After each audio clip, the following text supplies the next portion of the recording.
Hi beautiful, welcome back to my channel.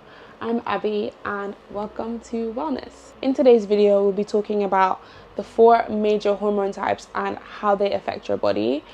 And then we will be talking about different ways that you can help yourself to achieve balance and to support yourself in terms of any of the symptoms that you might be feeling, like heavy and painful periods, bloating, constant fatigue, anything like that.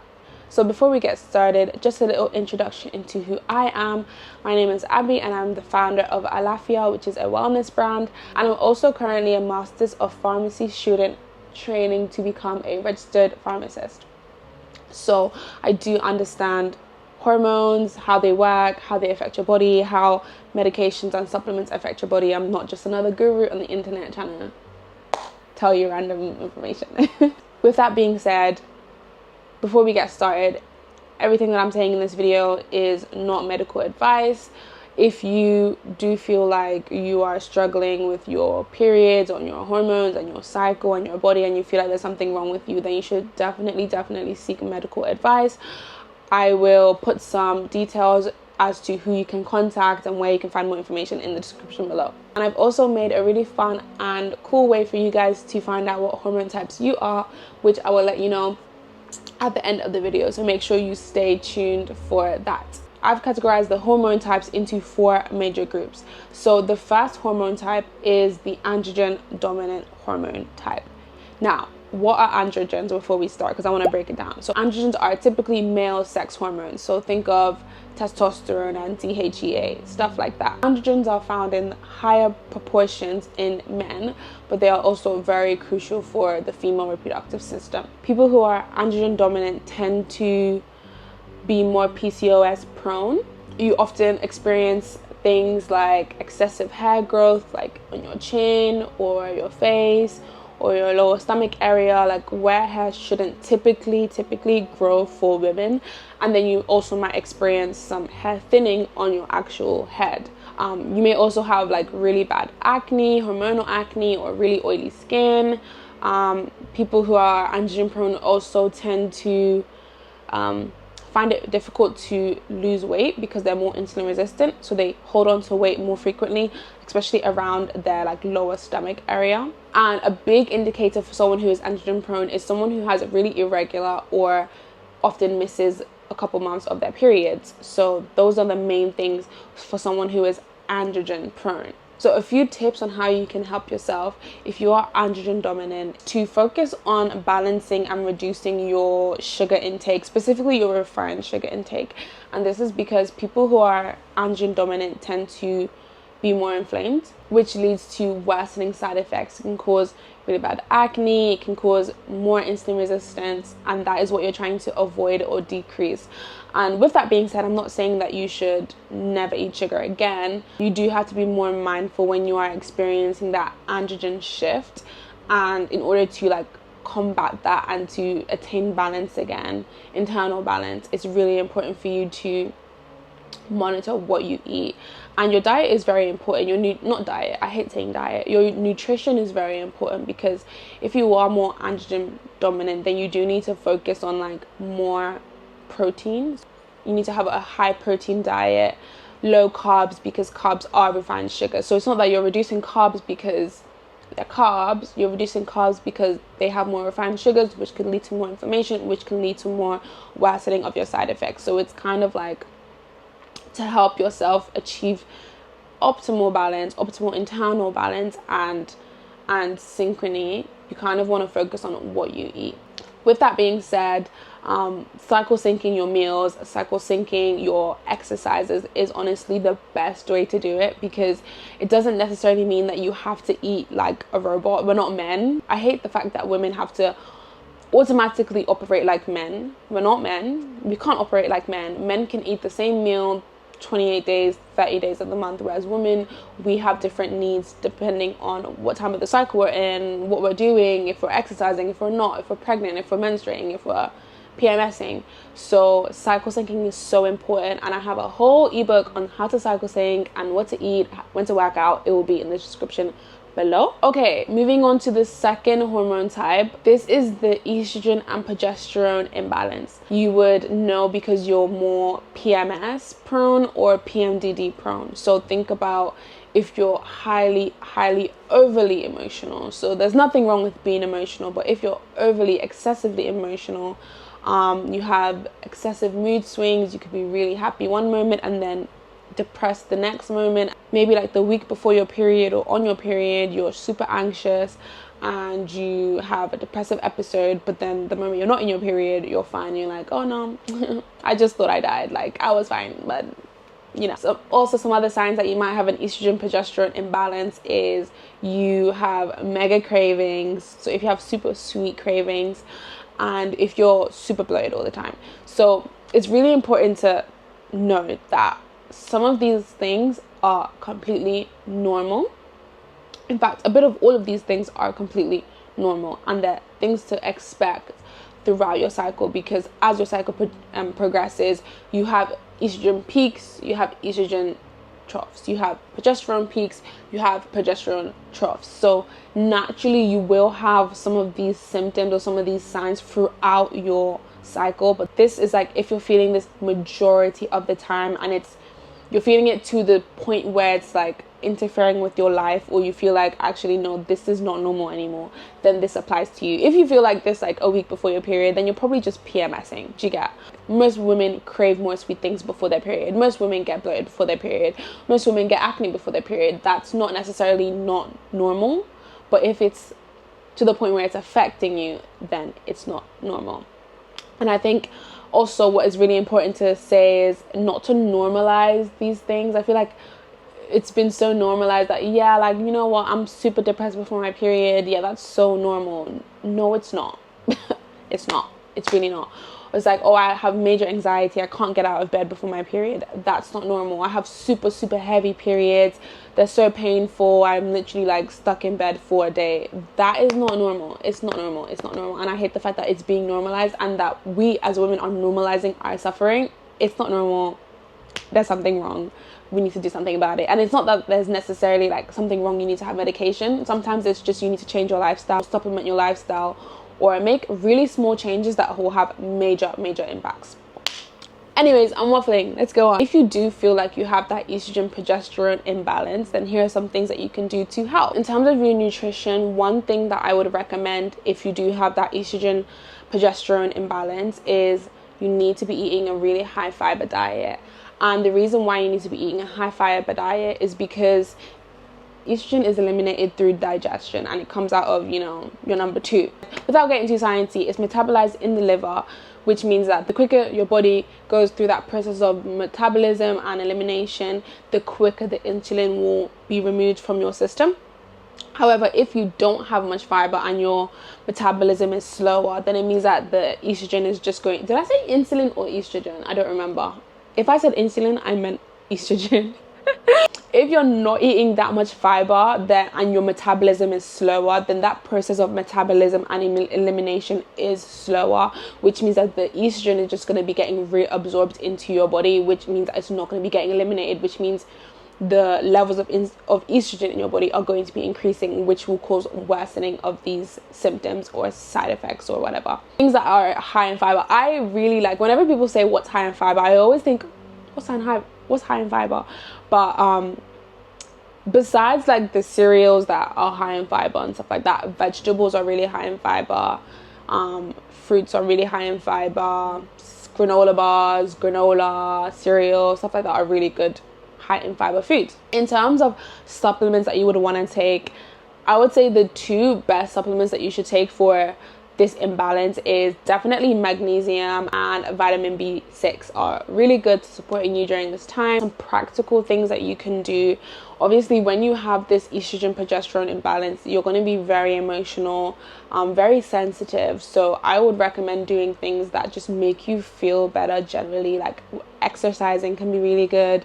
Slow paced exercise, yoga, walking, stuff like that, journaling, or just whatever makes you feel good, then you should definitely prioritize doing that, because sometimes when you're in this funk and you're by yourself, it's really easy to just go like go in this spiral and just spiral down and spiral down and spiral down. So you want to be aware that you're in this phase and you're in this period of your life that, okay, I have this imbalance and it's making me feel a type of way, it's making me feel really anxious, it's making me feel really sad, and I know that this is just my body telling me that there's something wrong, it's not in balance, and I'm not going to be too hard on myself and feel like it's my fault, but I am going to be aware that this is happening and do things that I enjoy doing to help with my mental health side of things, and I'm going to support myself with my nutrition and my lifestyle in terms of physically.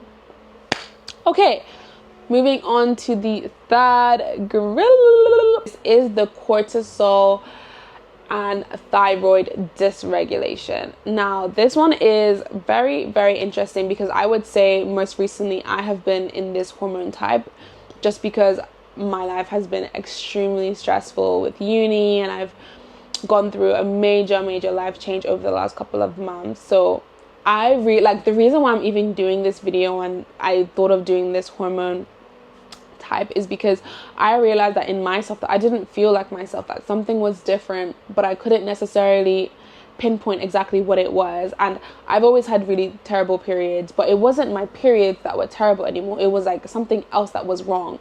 So I was like, okay, it's not my estrogen, it's not my progesterone, what's wrong with me? Like, what's wrong with me generally? And I could tell from my face that like my face was swollen, it was puffy, I just didn't look good.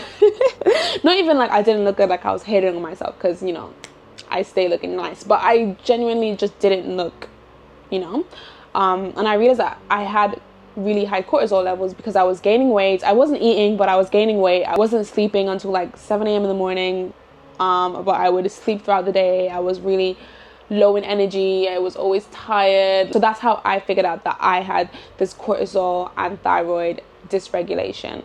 The signs and symptoms of what you might experience if you do have this, and then I'll talk about some ways that you can help yourself and what I personally did to help myself. You might experience constant fatigue, like no matter how much you sleep, you are always tired. Like you can sleep 5 hours, 12 hours and you will still be extremely tired, which means that the exhaustion is not physical, it's internal exhaustion. Just to explain what cortisol is one of the two stress hormones.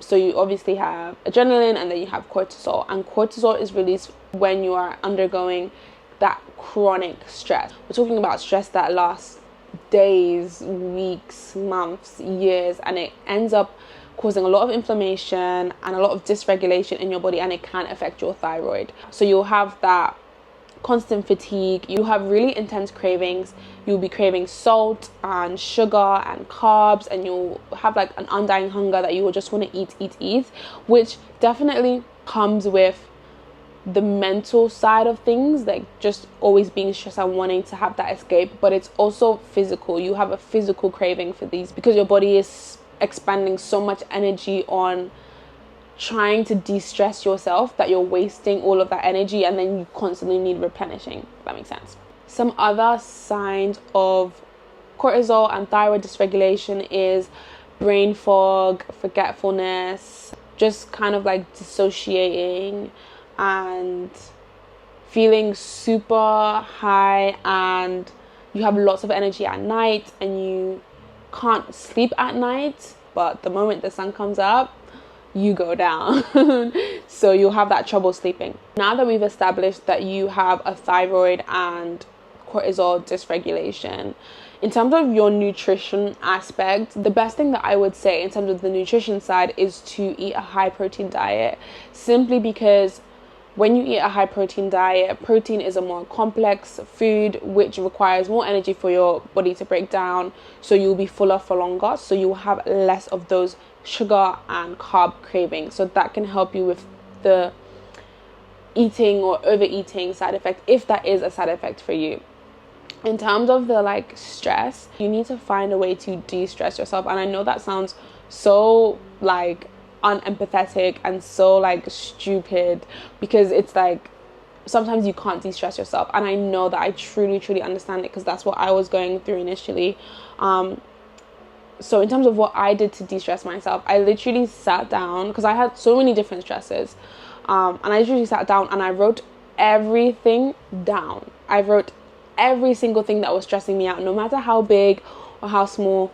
I wrote everything down, and I'm not gonna lie, I didn't do anything about it. Like, I literally just wrote it down, and it just reminded me of a quote that says, writing down the problem is half of the problem solved. This is not even that big of a deal now, looking at it on paper. Everything seems so much bigger and worse in your head, and then when you write it down, you're like, actually, no, this shouldn't have to be a problem. Like, I wrote all of my stresses down, and then I just started crossing off the things that I wasn't going to let stress me anymore, the things that I could not let stress me anymore. I still had lots of different stresses, so like, and I'm still going through the stress today as I am, but I've just found better coping mechanisms. And I mean, everyone will have their way of coping with things. I always recommend getting active, going to the gym, even if you don't feel like it, even if that's just like a 10-minute walk or a full session, or yoga at home or meditation at home, whatever it is to get active, then that will 100% make you feel better, because we all know that when you exercise, it releases endorphins. The endorphins, feel good hormones. It's going to make you feel better even if you feel like shit. And sometimes that 1 hour of feeling better can make such a major impact on your day, that it's genuinely worth it if you are able to do that.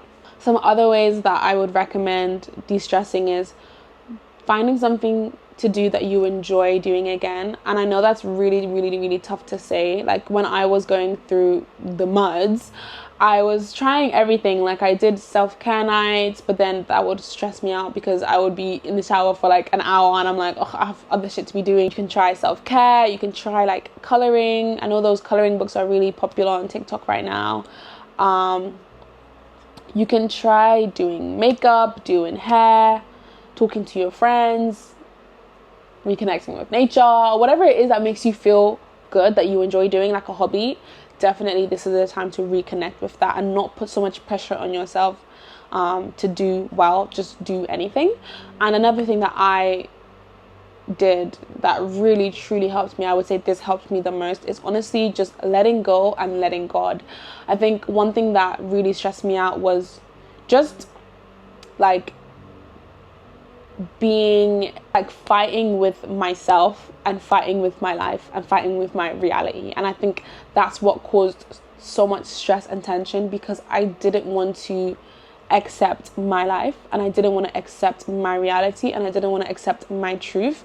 And I would wake up in denial, I would wake up angry, I would wake up sad, I would wake up mad that I'm still like in this place, and some things that happen that I feel like shouldn't have happened, but it's kind of out of my control.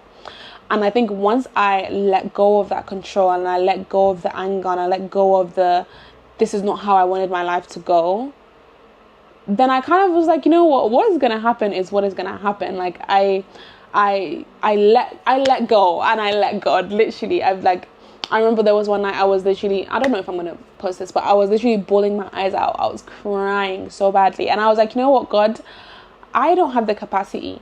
I don't have the capacity for this. I don't have the mental strength. I'm tired. Like, you just take all of my problems, take everything off my hands.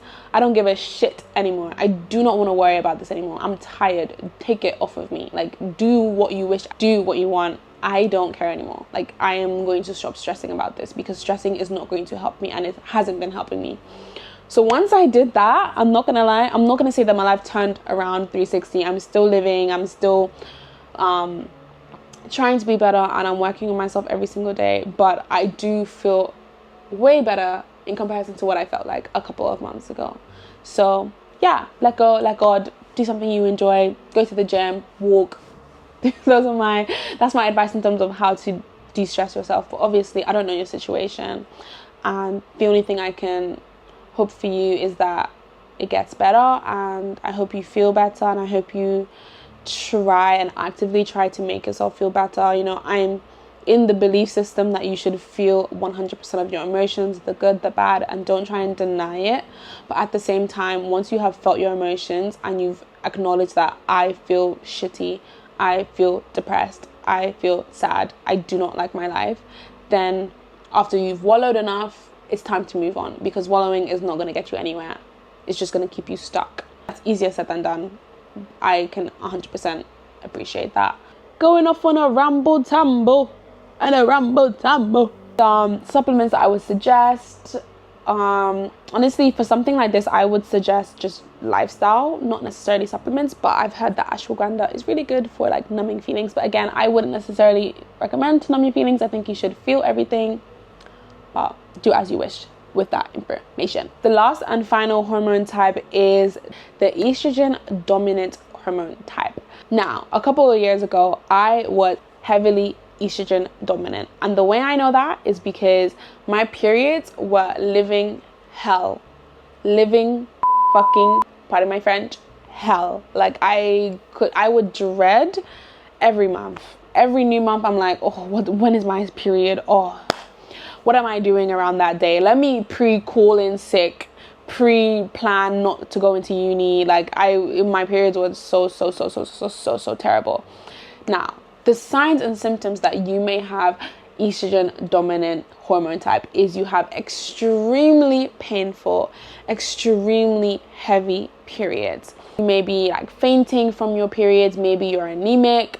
Kind of think of endo symptoms, like endometriosis symptoms, like really painful, really heavy, lots of blood clots, filling up your pads and your tampons extremely quick, excessive bloating while you're on your period, and the pain doesn't stop whilst you're bleeding. Like the cramps are throughout your whole cycle. They do typically tend to get better as your period goes on and it gets lighter, but from like a couple of days before your period up until like, for me personally, day 3, 4, living hell, like 5 days of hell. It was terrible.